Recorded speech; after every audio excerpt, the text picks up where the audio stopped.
I'm doing it because it's a calling bigger than me. It's bigger than me. I don't perform anymore. I'm performing now for you tomorrow. How many of you are coming to the show? Are you coming to the show? Only one. Okay, great. Awesome. Well, maybe hopefully you can try to come, and if not, we'll send you a link to it because I think it's important. Because if you're watching me now, I want you to see the link to the show because I think it's important. So if you can make time, that'd be awesome. Because it's about the mission, and so what Kirsten and I always talk about is that we're just here to normalize conversations around mental health, because honestly, the real reason why I'm doing this is because my mom died not taking care of her mental health. And I have written about it, and I've written about my diagnosis with bipolar 2 disorder like 6 years ago, and I had to bring in my mama because she still could be with me right now. If she could have gotten the tools, if she could have gotten some help. I really do believe that. She didn't want it at the time. There's many factors and many reasons why. And I talk about it in the show. She had some secrets. But I gotta be honest, like, I've had this story in my heart, and it wrecked me when she slowly took her life. And so when that happened, the woman that I think I was doing a lot of my career for, she's gone. So now what do? Do I go try to be a star for my mom who no longer exists?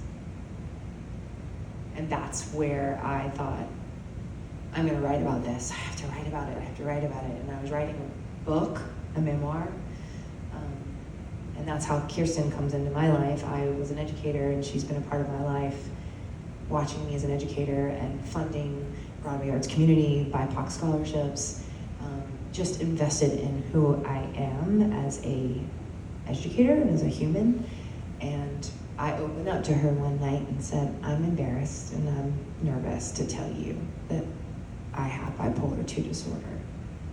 And I haven't told really many people, and I've been writing about it. And then the conversation moved, and then she just said, well, what could it be? Have you thought about doing anything else with the writing of that? And I was like, I've thought about a one-woman show, but who would come see a show about mental health? And luckily, that is the truth. That is the hardest part right now. But one person saying yes, it takes one person to say, I believe in you. What do you need? How can you do that? And what Kirsten has given me is not only the gift to the people that we have shared this story with and perfected and created this team. This is not just me. This is Brian Knowlton, my director choreographer. This is Nick Wilders, my music director. This is Kim Cherniglia, my dramaturg from Hadestown, who's doing this pro bono. The dramaturg for Hadestown and Peter and the Starcatcher has been working with us for the last 2 years, pro bono. And because he is deeply enmeshed in the mission and wants to see it out there. So I'm just acting as like a little vessel to like open.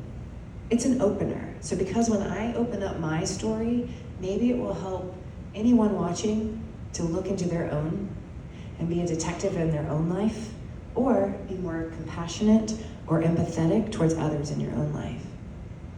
The last line of the show is, each life has its place.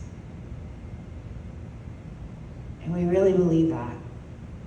No matter if you have any kind of ability, any kind of neurodivergence, any kind of anything, we all deserve a place in fitting in together.